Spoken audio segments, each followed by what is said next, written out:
Nani huyo amekukosea? Anaitwa Vincent. Vincent? Vincent amekukoseaje? Vincent alikuwa kali yangu. So tumedate since January.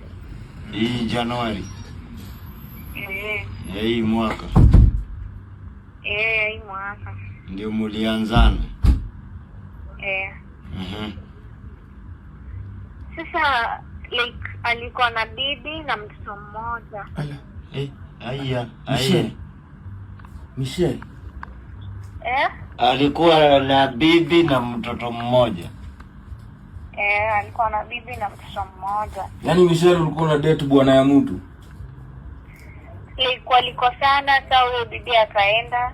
So aka move on na mimi. Kumove on na mimi tukadate for 3 months. Sasa nikapata ball yake. Akakataa, akaanza kusema si yake. Then sai amerudisha bibi yake. So mimi akanifukuza kwa nyumba. Akarudisha bibi yake. Michelle ulienda kukaa kwa nyumba yenyewe? Sasa place alikuwa anakaa Pipeline. But sasa akahama. Akahama ndio vile alihama ndio ukamove in?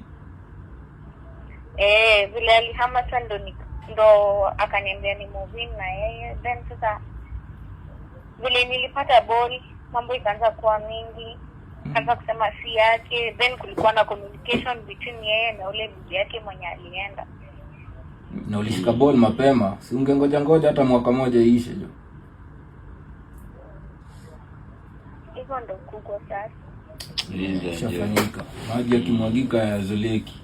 Sasa unataka tumtoe makosa sababu gani? Kwa sababu ya kukupachika mimba ama kwa sababu ya sasa amekataa hata ajali. Mimi nilimwambia as long as I provide to me niko sawa. But sasa yeye hadi nikimpigia simu ashiki, nikimtext a reply. Kuna siku nimempigia akapea bibi yake simu. So nikashangaa tu. Kwa kesi yako ni dead. Hii ball ni ya miezi ngapi? Hii ball yako ni ya miezi ngapi? Iko na mwezi mmoja. Mwezi mmoja. Sasa unaishi wapi sasa hivi? Mimi nakaa Makadara. Kwa nani? Unakaa na nani? Nakaa na kazini yangu.